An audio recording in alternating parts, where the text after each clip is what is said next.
Great morning, great morning, great morning. You come on in. While you're coming in, I'm going to share.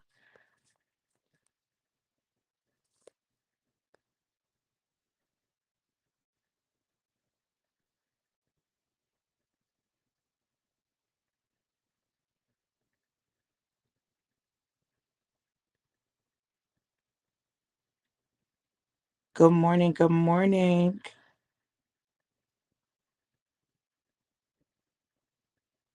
Hey, hey, you guys. Let me know who's here and where you are tuning in from. Who's here and where you are tuning in from.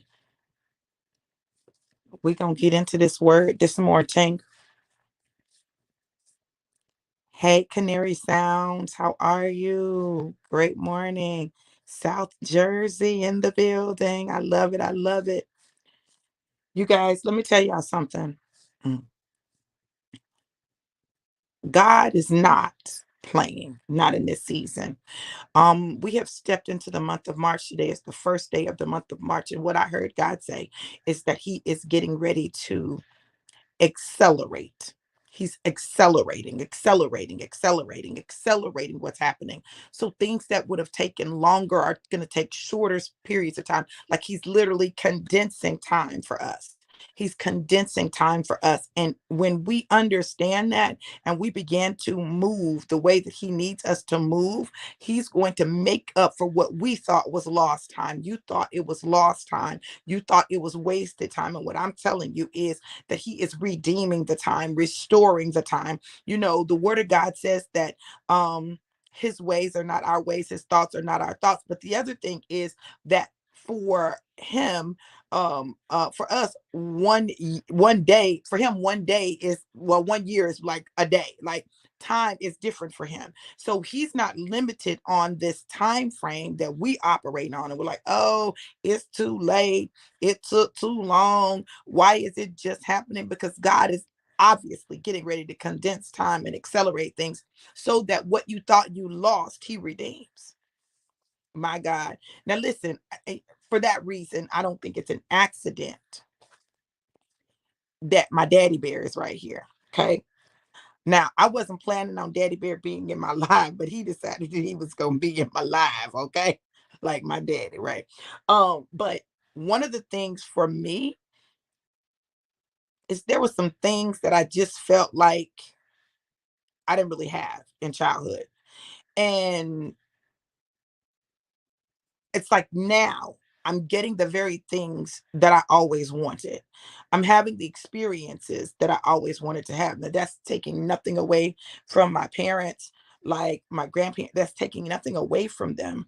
But there were some things that I wanted, that I desired in my heart, that did not really happen for me like that. What's happened is God has allowed me to become a little girl again so that I can get those things that I missed, get those things that I desired, and be whole, complete. Um, Puzzle pieces filled in.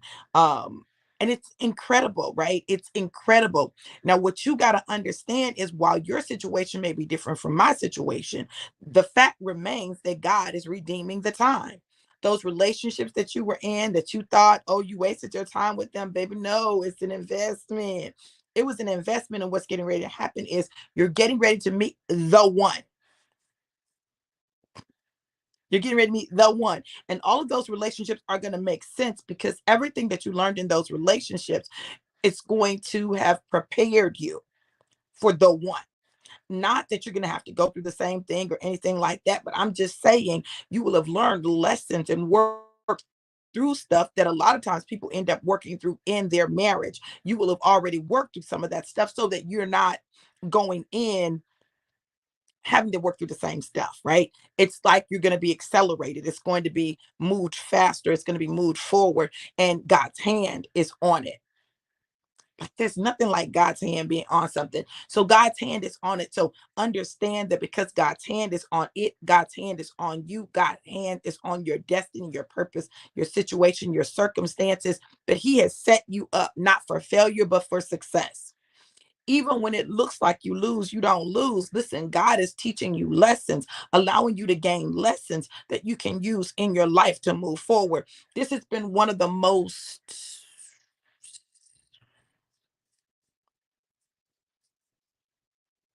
challenging years of my life. That's how I'm going to say it, challenging.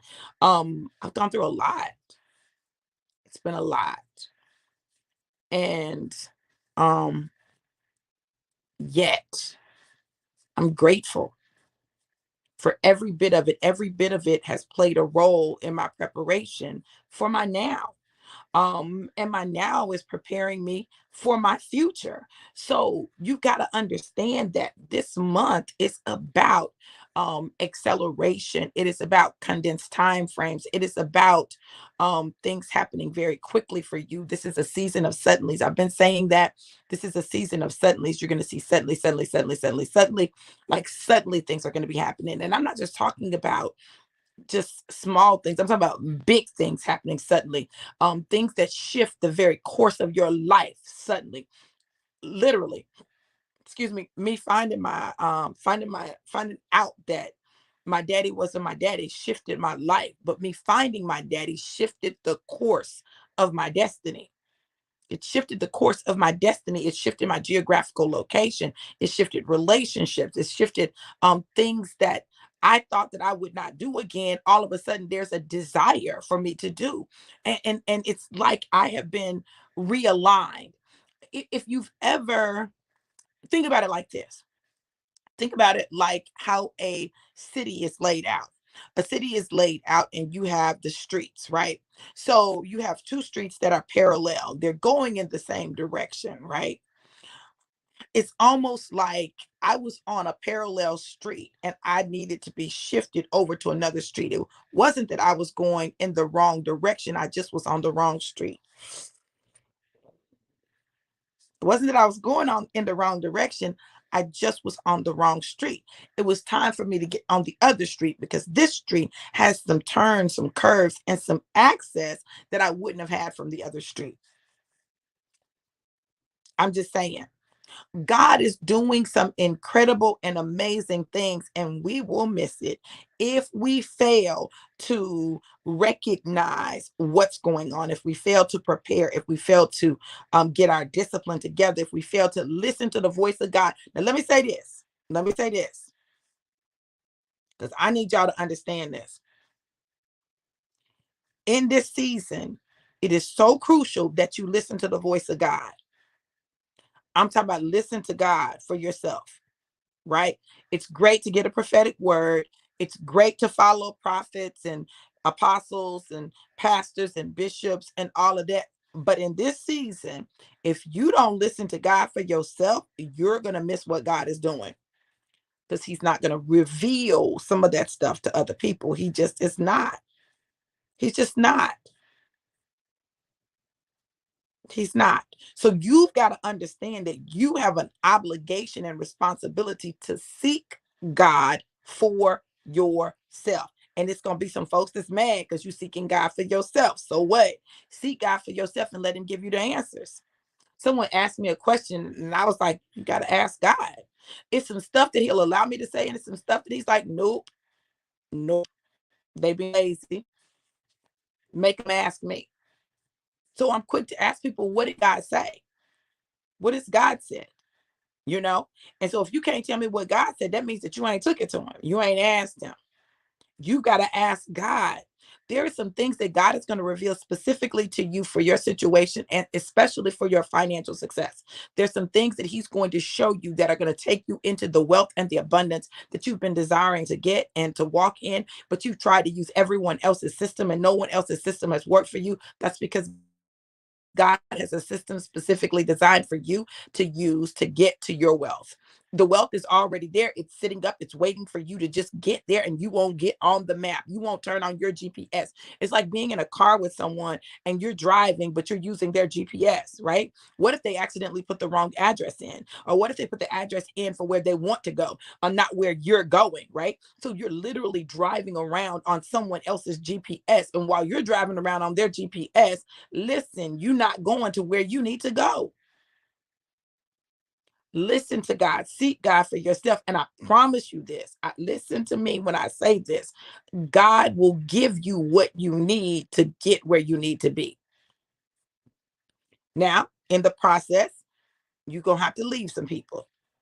In the process, you're going to make some people mad. In the process, you're going to hurt some people's feelings. In the process, you're going to have some people who disagree strongly with you. In the process, people will feel some type of way. In the process, that's okay. That's their process. Your process is to stay focused on what God said. So yesterday I had kind of a day. Well, I won't say a day, I'll say a moment. Like I had a conversation that really kind of threw me off, messed me up.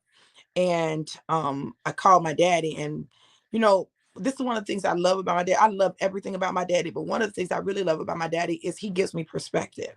And so he checked it. No, ma'am. Mm-mm. Stay focused.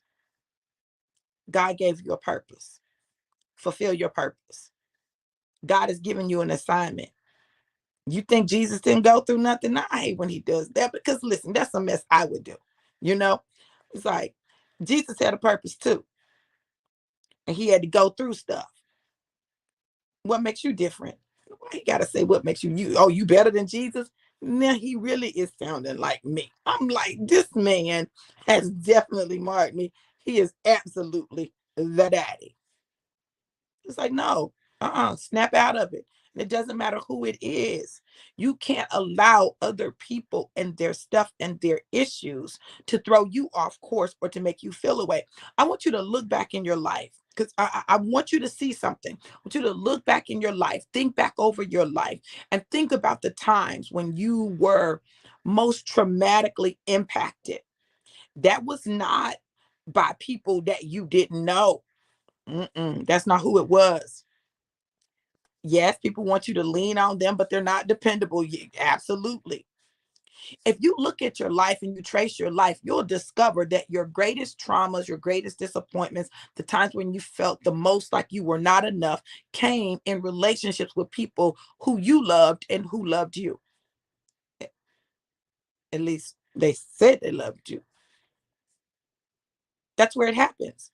So if that is the case, then why are you surprised when those same people end up being used in your present to distract you from your future?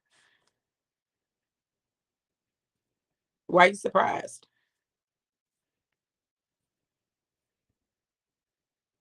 Absolutely. Ernesta said it's not all about community, although they say it is. It's about keeping a lid on you. There are people who desire to keep you where you are while you're within reach. Oh my God. Now that is a word right there. Listen, there are some people who will help you as long as helping you doesn't get you out of reach. If helping you takes you out of their reach, like you're not, like you too far away from them, they're not going to do it. And when I say too far, I'm not talking geographically. I'm talking about like accessible, the accessibility. If it looks like you're getting ready to get too far ahead of them, or you're going to move too fast or whatever, listen, they oh no, I can't help you. And then it's a whole problem. Now you think you're better than everybody else. And it's all of these other things. And you woulda, shoulda, coulda, and this and that. Listen, let me tell y'all something. This is not the season. This is not the season. That's right, Anissa. That's absolutely right. No limits, no boundaries. The only boundaries are those that you place in your life to protect your life, purpose, and destiny.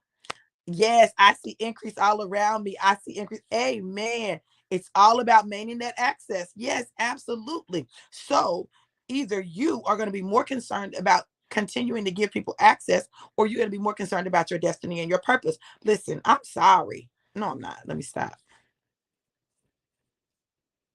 Yesterday, I was having a conversation, and I actually said, sorry. I said, I'm sorry for being born. Like, what is that? Um, because I'm not sorry for being born. If I wasn't born, there's so many lives that I would have never had the opportunity to touch, to impact. So many people I never would have had the opportunity to meet.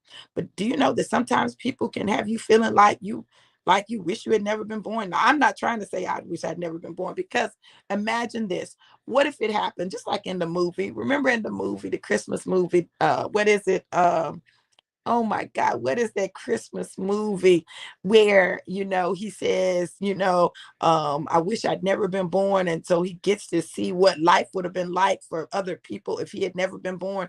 You focusing on your right now, on your current struggle, challenge, or how people are feeling about you or perceiving you or interacting with you. But baby, do you know that your absence in the world changes a lot of things, a lot of people's lives, a lot of situations and circumstances?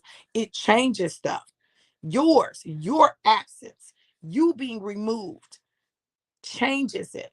So don't allow what people are feeling, saying, going through to cause you to be out apologetic for you being born. You, come on now.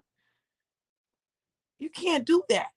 And if you do that, what's going to happen is you're making someone's feelings more important than your purpose and your destiny, which God gave you before you were ever formed in your mother's womb, before your daddy met your mama, before his sperm met her egg, and think about this. All of the sperm that was fighting, one, one sperm made it through to connect with that egg to create you. It was an accident? No, it wasn't an accident. God knew exactly what he was doing. Exactly. Though my parents did not plan me, God did. And that's one of the things that my daddy reminded me of. He said, listen, God created you for such a time as this. He knew that this day would come. He knew that you would be needed. So no, no, no, no, you're not sorry that you was born. No, I'm not sorry that you were born. I'm glad that you were born. I'm glad that I met your mama. I'm glad that you were conceived. I'm glad. Regardless of how anyone else may feel, he was like, I'm glad. And sometimes you need people in your life to remind you that you're valuable and that you matter. Now, I don't think that most of the time people mean to try to make you feel like that. But I think most of the time when people get in those places, they're just concerned about them and their feelings and what's going on with them, you know? So you can't take that personally and then begin to regret your existence. Like, what?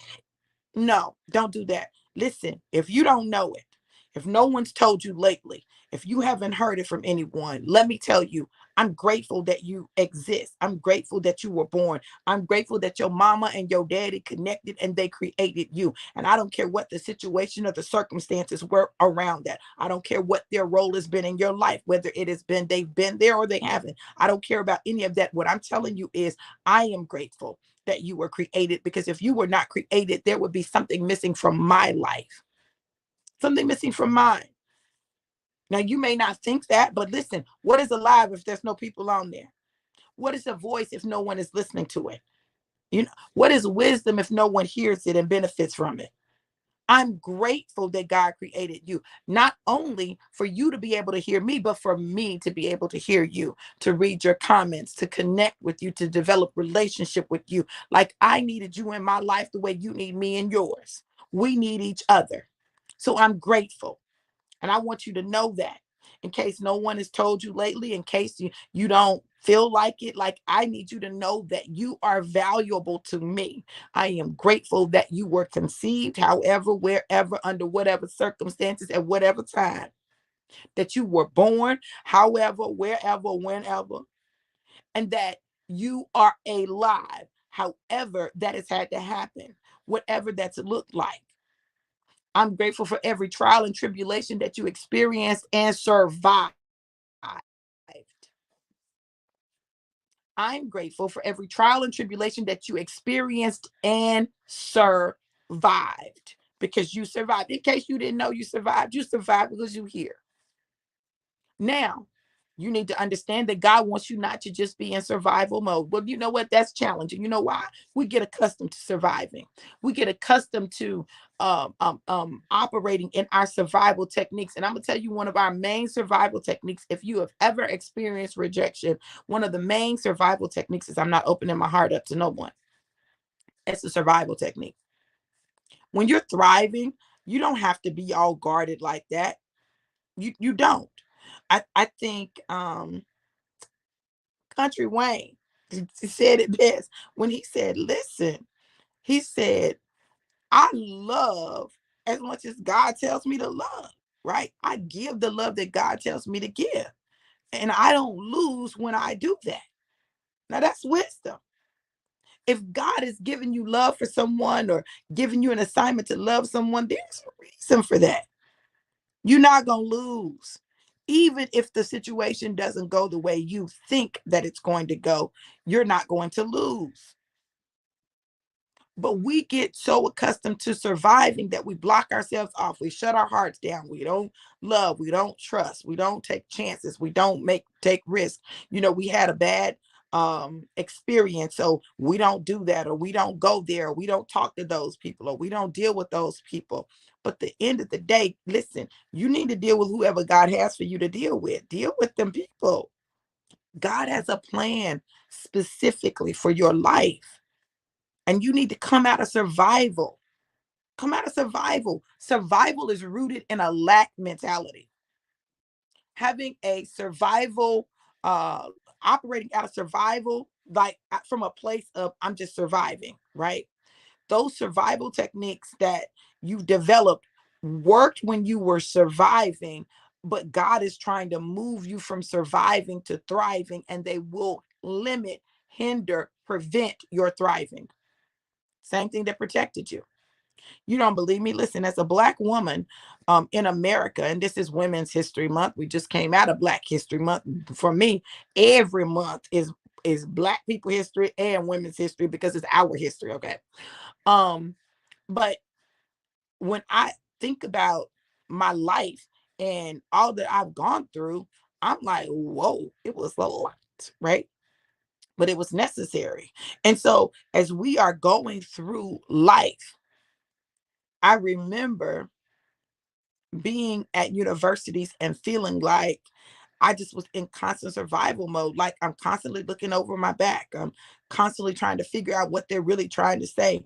And I'm sure that because I was in survival, I put up walls and blocks and because I had a bad experience, right? See, this is the thing. I was that person that was just loving and trusting and giving. That was me. I loved everybody. That's just how I was. And I can remember when I was in high school having some experiences that shifted me. My first year in college, having some experience like this stuff, it altered how I began to interact with other people because it altered how I viewed the world. Okay. Whereas before, I viewed the world as a place where everyone could live and get along, and opportunity was there for anyone who would take it. I just loved everyone, right? I remember my senior year. I've told this story before, so bear with me. Um, one of my classmates, I needed a ride. I needed a ride to school, and I called him because the person I normally rode with um, had a dentist appointment. This is this is when you know something's traumatic, when you remember all those details. When you still remember all the details and it's very vivid to you, that's an indication that that trauma is still there. Okay. So his mom answered the phone. I knew his mom. His mom had been the secretary at our school, my middle school and my elementary school. I liked her. I thought she liked me. And so she's, was like, oh, well, what you need? I said, oh, I need a ride. Da, da, da, da. So he gets on the phone. I ask him for the ride. He says, sure, no problem. Gets off the phone. His mom says, well, why is that Black girl calling you? What? I became that Black girl, not Veronica, that you always said, oh, you're so amazing. Oh, you're so smart. Oh. She should have said, you're so amazing for a Black girl. You're so smart for a Black girl. That's really what she meant. Okay. Okay. Nonetheless, that experience. And then he told me, because listen, sometimes people don't even know that some stuff you just don't tell. Just don't tell. Just keep that to yourself. Don't pass it on, right? So those experiences affected me. They affected me, and they affected how I saw white people. One thing after another classmate, senior year, talking about, oh, Veronica, you're not like other niggers. What? But me, because I was like, oh, that's a compliment. Then I'm mad at me for even thinking that that crap was a compliment. You know, I'm like, thank you. What? Come on now. Listen, by the time I got to college and I'm walking across the parking lot and the white guy tells us, get out of the way, niggas. I'm like, oh, H now. Listen, I done channeled all of my inner hood because I don't have no hood. I didn't grow up in the hood. I was never hood. I was never just a fighter. That wasn't me, right? So I have, girl, hold my bag. Hold my bag. That you won't get out the car and say that. Roots came on that year. Man, now I'm really mad at white people. It was a series of events that created a lot of anger and hostility in me towards white people that I did not have when I was younger. My best friend was white. I didn't have it, but I gained it. And as I gained it, I had to work through that stuff so that I did not constantly live my life in survival mode, because then I would miss out on some significant relationships with people who happen to be white, but God sent them to be a part of my life. Y'all listen, I'm not saying that I'm running around here trying to be friends with every white person that I meet, okay? I'm not saying that I've processed all the way through that. But God put me in situations and places where I had to deal with a lot of white people, right? And I had to identify what was my trauma and what was people and their racism. Because believe me, racism exists and people discriminate. And there are things that happen that are racially sparked and they're racially unfair. But this is what God taught me. You can't just look at a person and discount them because of the color of their skin, because then you're no better than that person. You can't do it. So, what you got to do is accept people at face value until they show you something else or I tell you something different. Because otherwise, how can you really show forth the love of God? You can't. So we're just coming out of Black History Month and we're, moved into Women's History Month. And I know that the feminist movement has inflicted some damage, right? On Black women, on Black people, on Black men. Listen, but here we go. And I don't know why God is taking me here, but clearly there's a reason. We can't allow the trauma of our past to dictate our openness to who God uses in our life. We can't. I'm for, listen to me, I am for Black people, people of color, period. I'm for us, okay? I'm not against us, but I'm also not against white people. How can I be? I clearly have white in me, okay? I have a biracial grandson. I have a daughter in love who's white, right? Her whole family is white, blonde hair, blue eyes. Okay. So I can't do that because then I inflict hate in my family. Most of my nieces and nephews are mixed. Most of them. Most of them's mamas are white. They're part of my family. They're sisters to me, you know? So I can't operate in that space, though I have in the past. So as we're transitioning, as we are entering Women's History Month, it's okay to see the flaws and the racism in interactions and in institutions and in movements. But still, it is not okay to hate people. You cannot like them, you cannot like what they do, but this is not the time to hate people. This is the time to pull on the love of God even harder. And that's challenging sometimes. But I encourage you this month, because this is a month of suddenlies, and you don't know who God is going to use suddenly, and you don't know where God is going to place you suddenly, and you don't know who has the key, who has the access to your suddenly, but God does. So I'm saying this because I don't want y'all to miss your suddenly. And some of y'all got so much anger and resentment towards people of other races that you'll miss it. You'll miss it. Not everybody is the same. And even if they are, listen, they can be the most racist person in the world and be a key to your suddenly and your destiny. Do you not know that? God used Pharaoh to free the Egyptians. Even if he hardened his heart, he still used him. So look, the word of God says that he'll make your enemy your footstool. He says that I've prepared a table for you in the presence of your enemies. That means that you need some people around that don't like you, and you may not like them. They may be enemies of your soul. They still got to be around, because what God is getting ready to do, they got to see. You don't know who's going to be that step stool, that footstool. You don't know, but you need to be aware. Keep your eyes open, but listen to the voice of God. I'll never be that person that has this blanket. Come on, daddy. This blanket approach that all white people are horrible people. I can't do that. I can't. Listen, and if we're honest, listen, if we're honest, if you're black in America and you've descended from slaves, you probably got some white somewhere. Okay. I'm just saying. I'm just saying it's in there. My DNA said I got like 2% Irish, 2% Swedish, 2% um English. No, not English, something. I don't know. I got a lot of this. It's not a whole lot, but it's enough for it to be present.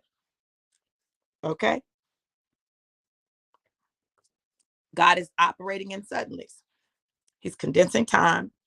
He's moving miraculously. He's redeeming the time, restoring the time, which means you got time.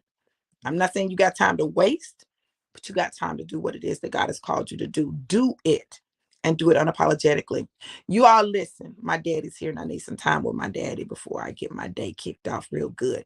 Know this though. Know that March is about preparation, acceleration, condensing of time, suddenlies. Okay. And God is going to connect you with people. There are some divine keys. In fact, let me just say this. The fact that I've said all the stuff that I said, let me say this to y'all.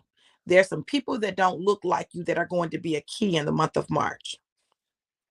There's some people who do not look like you that are going to be a key in the month of March. I'm not saying they're white. They can be anything, but they don't look like you.